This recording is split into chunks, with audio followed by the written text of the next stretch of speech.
आधी रात का समय आज से लगभग हजारों साल पहले एक सज्जन अपनी कुटिया में आराम कर रहे थे कि तभी दर्द से तड़पता एक व्यक्ति उनके दरवाजे पर दस्तक देता है। उन्होंने देखा तो पाया एक व्यक्ति खून से सना दर्द से कराह रहा है। उन सज्जन ने उसे कुटिया के अंदर लाया और गौर से देखने पर पाया कि उसकी नाक कटी थी। पहले जमाने में सजा के तौर पर दोषी की राजा नाक कटवा देते थे। उन्होंने उस व्यक्ति के आसपास लगे खून को दवा मिले पानी के साथ साफ किया और सर्जरी की तैयारी में लग गए।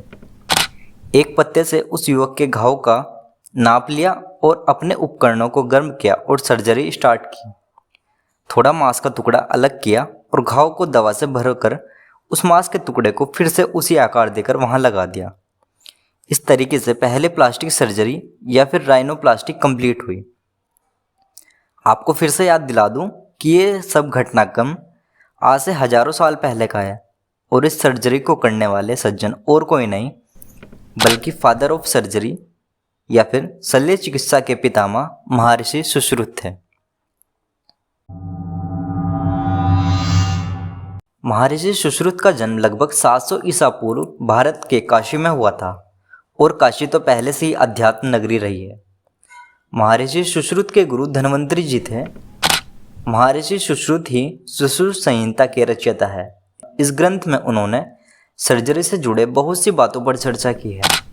आपको जानकर हैरानी होगी कि इस ग्रंथ में ऑपरेशन करने के 300 से अधिक अलग अलग तरीके थे और आज भी मौजूद हैं।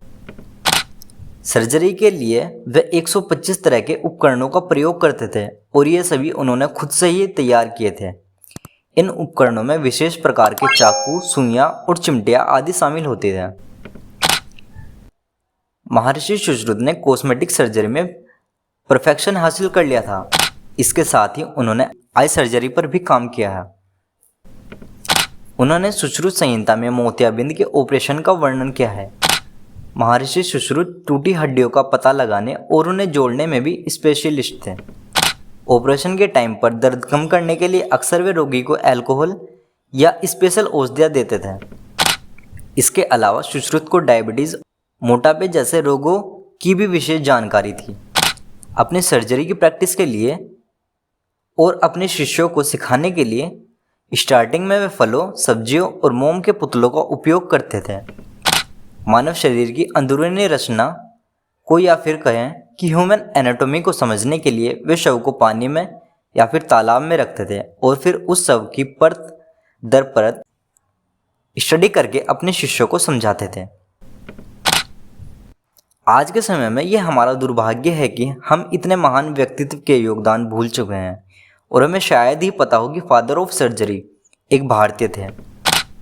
हमारे ग्रंथों को आज फॉरेन कंट्री समझ रही है और उनसे ज्ञान अर्जित कर रही है। महर्षि सुश्रुत का एक स्टैचू ऑस्ट्रेलिया के royal Australian college of surgery में स्थापित है।